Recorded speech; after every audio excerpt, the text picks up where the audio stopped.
conselho é um fórum onde a sociedade civil e o poder público se reúne para discutir, no nosso caso específico, as questões de segurança alimentar e nutricional.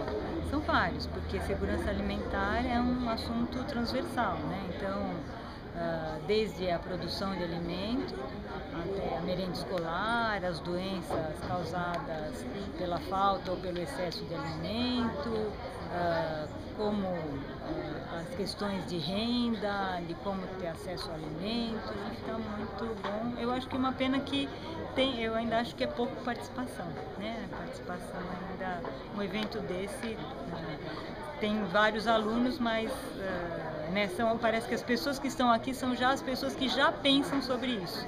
Aquelas que não pensam, a gente não consegue trazer. Eu acho que o principal desafio é fazer com que eles entendam todo o processo e toda a cadeia, né?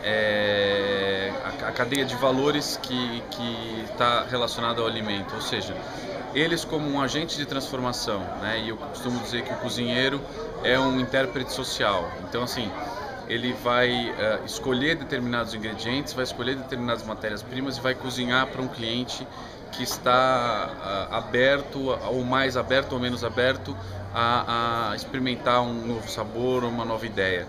Então, na escolha do alimento, então o alimento limpo, o alimento bom, o alimento justo, no seu próprio negócio, então o negócio tem que ser sustentável também socialmente, então contratar de forma correta esses funcionários, respeitá-los no seu ambiente de trabalho, oferecer boas condições, se possível tentar trazer outros projetos sociais, né? O exemplo da Gastromotiva, por exemplo, que está aqui com uma série de alunos, é um exemplo super interessante.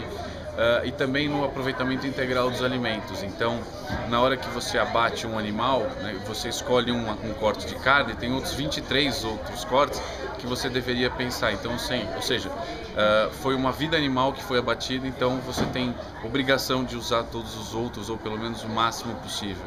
Então, eu acho que no processo educacional é fazer com que ele entenda o seu papel como agente transformador de uma situação e de um contexto no qual ele está inserido. Digamos que um dos pilares do Slow Food foi exatamente se contrapor a essa pressa da nossa corrida cotidiana, no sentido de resgatar os alimentos tradicionais e as formas tradicionais de cultivo, sem agrotóxico. Por quê? Antigamente não se falava em agrotóxico, mas a comida que as nossas avós faziam não tinha agrotóxico.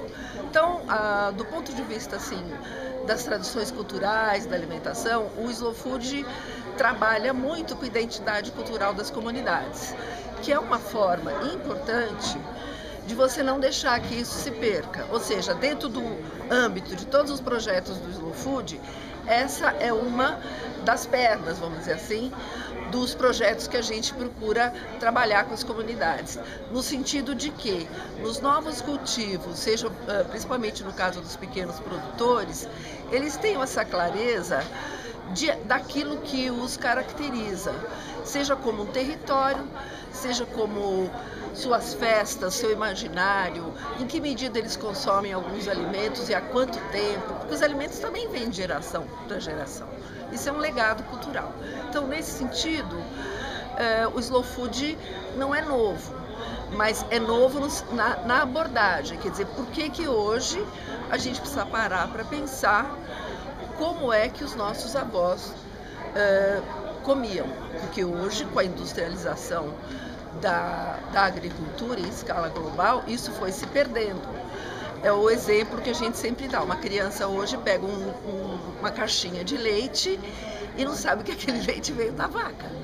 Não, ela não associa isso mais, de tão perdida que está essa relação com a terra e com a cultura. O Slow Food faz essa ponte, refaz, convida a atravessar esse tempo que ficou um pouco sem voz, dos produtores do campo com os produtores da cidade, no sentido de recuperar essas histórias da alimentação.